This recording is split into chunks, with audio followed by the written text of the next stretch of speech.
কালকে রাত্রের মেনু হচ্ছে এটা। কালকে রাত্রের মেনুতে ছিল পাঁপড় ভাজা, বেগুন ভাজা, আলু ভাজা, আর ওই সাইডের গুলো চিকেনের জন্য আলু। আর এইদিকে দেখো আমি গ্যাসে ভাত বসিয়ে দিয়েছি, আর ওইদিকে চিকেন হবে। আর ওই যে আমি সব রেডি করার পর ও বলে আমি চিকেনটা বানাচ্ছি, আর আমি এদিকের বাকিগুলো করে দিয়েছিলাম। আলু ভাজা, বেগুন ভাজা, পাঁপড় ভাজা, এগুলোর ফেভারিট, ওই জন্য এগুলো হয়েছে। আর রাত্রে এই মেনুগুলো কেন হচ্ছিল আগে সেটা বলি। কারণ কাল আমাদের সেকেন্ড অ্যানিভার্সারি ছিল। ও এবার ভীষণ ব্যস্ত ছিল, সেই জন্য বড় করে সেলিব্রেশন হয়নি। এটা অনেক রাত্রেই এই সেলিব্রেশনটা হয়েছিল। আগের বার আমরা বেশ ভালোভাবেই করেছিলাম। যাই হোক, দেখো আমি রেডি হয়ে নিয়েছি।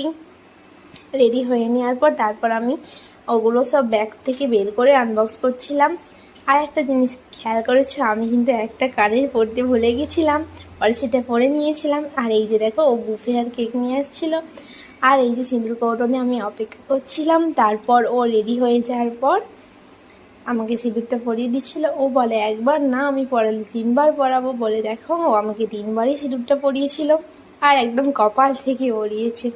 তারপর আমরা 3জনে মিলে কেক কাটছিলাম, আমার বেটু আর আমরা 2জনে একসাথে কেক কেটেছি। এবারে মালাও পাইনি, অনেক কষ্টে বুফেতেই মিলেছিল না। আগের বার মালা বদল করেছিল, এবারে মালাটা পাওয়া যায়নি, সেজন্য। আর এখানে দেখো ও কেক কাটার পর কেক নিয়ে ছেলের মুখে লাগাচ্ছিল, ছেলেও সেটা এনজয় করছে। তারপর আমি একটু কেক কেটে ওকে খাওয়ালাম প্রথমে, তারপর একটু ছেলের মুখেও লাগাচ্ছিলাম। ওকে খাওয়াইনি, জাস্ট একটু ঠেকিয়েছিলাম, কারণ ও তো ছোটো, ওকে দেওয়া যাবে না, তবু ওর আশা থাকবে কেন, সেই জন্য একটু জাস্ট ঠেকানো। তারপর ও আমাকে কেক খাইয়ে দিয়েছিল। আর তারপর ও আমাকে সেকেন্ড অ্যানিভার্সারির গিফটটা হাতে পরিয়ে দিচ্ছিল। এই যে এটা হচ্ছে আমার সেকেন্ড অ্যানিভার্সারির গিফট। তারপর ও একটা ফুল নিয়ে আমার চুলে লাগিয়ে দিচ্ছিল। আর এই যে দেখো এটা ফাইনাল লুক। তোমরা সাবস্ক্রাইব করে দাও তাড়াতাড়ি পরের ভিডিওর জন্য।